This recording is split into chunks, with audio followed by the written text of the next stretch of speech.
సాంబార్ సాంబార్ పెళ్ళిలో ఇలానే అంటారు కదా. పెళ్ళిలో అడగకుండా పోసేది ఏదైనా ఉంది అంటే అది సాంబారే కదా. సో దీని గురించి మళ్ళీ మాట్లాడుకుందాం. ముందైతే సాంబార్ పోపించుకుందాం. అదే ప్రాసెస్ స్టార్ట్ చేద్దాం. ఇది నా స్టైల్లో సాంబార్. టేస్ట్ మాత్రం చాలా బాగుంటుంది. టేస్ట్ చేశాకనే వీడియో అప్లోడ్ చేస్తున్నా. నేను చూపించిన సాంబార్లో ములక్కాయలు కానీ సోరకాయలు కానీ ఉండవు. సాంబార్ అంటేనే అవి కదా అనుకుంటారా? ఇది కూడా ఒకసారి ట్రై చేయండి. టేస్ట్ చాలా బాగుంటుంది. దీనికి నేను దోసకాయ, 2 రకాల వంకాయలు, ఆలు తీసుకున్నాను. ఖచ్చితంగా 2 రకాల వంకాయలు ఉండాలి. ముందైతే ప్రాసెస్ స్టార్ట్ చేద్దామా. నేను కప్పున్నర వరకు అయితే కందిపప్పు అయితే తీసుకుంటున్నాను. ఈ కప్పుతోటే నేను పప్పు అయితే వేసుకుంటున్నాను. సో ఇప్పుడు ఈ పప్పుని మొత్తానికి వాష్ చేసుకోండి. సో దాంట్లో డస్ట్ ఉన్నా ఏదున్నా వెళ్ళిపోతుంది. ఈ మంచిగా వాష్ చేసుకొని ఆ పప్పుని మొత్తం వాటర్ లేకుండా కుక్కర్లోకి తీసేసుకోండి. గ్లాస్ తోటి 2 గ్లాసుల వరకు వాటర్ పోసుకోండి. పెద్ద గ్లాస్ సైజు. వాటర్ ఎక్కువైనా పర్వాలేదు కానీ తక్కువ కాకుండా మాత్రం చూసుకోండి. ఇప్పుడు మూత పెట్టేసి మంటని మీడియం ఫ్లేమ్లో పెట్టుకొని విజిల్ పెట్టుకొని ఉడికించుకోండి. ఈలోపు మనం ఆనియన్ సైజ్ అంత చింతపండు అంటే 50 గ్రాముల వరకు ఉంటుంది. సో 50 గ్రాముల చింతపండుకు కొన్ని వాటర్ వేసి 10 నిమిషాలు నానబెట్టుకోండి. 10 నిమిషాల తర్వాత అంతా నానిపోతుంది. దాన్ని జ్యూస్ అంతా తీసేసి పక్కకు పెట్టుకోండి. ఈలోపు మనకు కుక్కర్ నుంచి ఒక విజిల్ వచ్చేస్తుంది.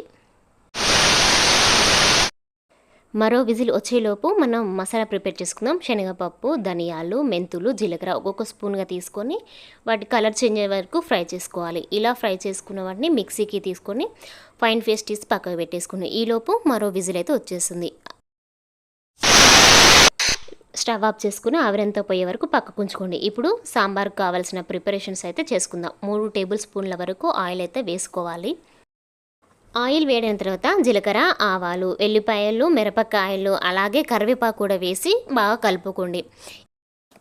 కలిపేసుకున్న తర్వాత దీంట్లో మిర్చి యాడ్ చేయండి. నేను ఇక్కడ కారం యాడ్ చేయట్లేదు, ఓన్లీ మిర్చి. మీ టేస్ట్కి తగ్గట్టు అయితే మిర్చి వేసుకోండి. ఒక పెద్ద సన్ ఆనియన్, బెండకాయలు, ఒక టమాటా, దోసకాయ 50 గ్రాములు ఉంటుంది, అలాగే దొండకాయ. నేను 2 రకాల వంకాయలు తీసుకున్నాను. 2 రకాల గుత్తొంకాయ అయినా పర్వాలేదు తీసుకోవచ్చు. ఆలుగడ్డ ఇవన్నీ వేసుకొని ఇప్పుడు దీంట్లోనే కొద్దిగా ఉప్పు వేసుకొని కలుపుకోండి. ఉప్పు వేసుకోవడం వల్ల త్వరగా ఉడికిపోతాయి, గుర్తుపెట్టుకోండి. ఆ ఉడికేలోపు మనం కొంచెం మాట్లాడుకుందాం. పెళ్ళిలో మీకు ఏదైనా చేదనుభవం కానీ తీపి అనుభవం కానీ డిన్నర్ టైంలో ఏదైనా ఫేస్ చేసి ఉంటే ఫన్నీగా నాతో షేర్ చేసుకోండి, కామెంట్ చేయండి, చూద్దాం. సో 10 మినిట్స్ ఉడికిపోయిన తర్వాత చూడండి ఎంత ఫాస్ట్గా కుక్ అయిపోయిందో. ఇప్పుడు దీంట్లో టీ స్పూన్ పసుపు, టీ స్పూన్ వరకు అల్లం వేసుకొని అల్లం వెల్లుల్లి పేస్టు వేసుకొని కలుపుకోండి. అల్లం వెల్లుల్లి పేస్టు ఫ్రెష్గానే వేసుకోండి, అప్పుడు మంచి టేస్ట్ వస్తుంది. చూసారా, సాల్ట్ వేయడం వల్ల 10 మినిట్స్లో ఉడికిపోయింది ఫాస్ట్గా. సో ఇప్పుడైతే దీంట్లో కొద్దిగా కొత్తిమీర, మనం జ్యూస్ తీసి పెట్టుకున్న బట్టి చింతపండు పులుసు కూడా వేసుకొని మీ టేస్ట్కు తగ్గట్టు వాటర్ అయితే యాడ్ చేసుకోండి. ఇది సిమ్లోనే పెట్టుకొని ఈ ప్రాసెస్ అంతా చేయండి, లేకపోతే మాడిపోతుంది. మీకు చెప్పడం మర్చిపోయాను, నేను పప్పు ఉడికించుకునేటప్పుడు దాంట్లో ఏమీ యాడ్ చేయలేదు. ఓన్లీ 2 గ్లాసుల వాటర్ వేసి ఉడికించుకున్నాను అంతే. ఉప్పు వేయలేదు, కారం వేయలేదు. నేను సాంబార్ పెట్టుకునేటప్పుడు కూడా దీంట్లో నేను కారం బదులు మిర్చి మాత్రమే యాడ్ చేశాను, చెప్పాను. మళ్ళీ ఒకసారి మీకు గుర్తు చేస్తున్నాను. కారం వేస్తే టేస్ట్ మొత్తం చేంజ్ అవుతుంది. సో అందుకే కారం వేయకుండా ఓన్లీ మిర్చి మాత్రమే వేసి చేసుకోండి. ఈలోపు పప్పు అంతా ఆవిరి వెళ్ళిపోతుంది. ఇప్పుడు దాని మూత తీసి పప్పుని కొంచెం గరిటతో కానీ లేదా పప్పు శుద్ధ అని అంటారు కదా, దాంతోనైనా సరే మెదుపుకోండి. మెత్తగా మెదుపుకొని ఈ పప్పునంతా కూడా సాంబార్ గిన్నెలోకి వేసుకోవాలి. సాంబార్ని ఒక్కొక్కరు ఒక్కొక్కలా చేస్తారు, దాని టేస్ట్ కూడా చాలా డిఫరెన్స్ ఉంటుంది. కాబట్టికి నేను చేసే సాంబార్ కూడా చాలా డిఫరెంట్గానే ఉంటుంది, టేస్ట్ కూడా చాలా బాగుంటుంది.